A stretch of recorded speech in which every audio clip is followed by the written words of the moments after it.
आपण पाहत आहात कराड टुडे न्यूज.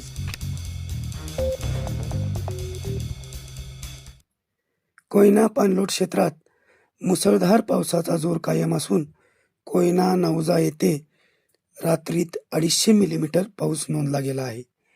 यामुळे धरणातील साठ्यात वाढ झाली असून आज 23 जुलै 2026 रोजी सकाळी 8 वाजता कोयना धरणात 67.86 TMC पाणीसाठा झाला असून धरण 64.48% भरले आहे.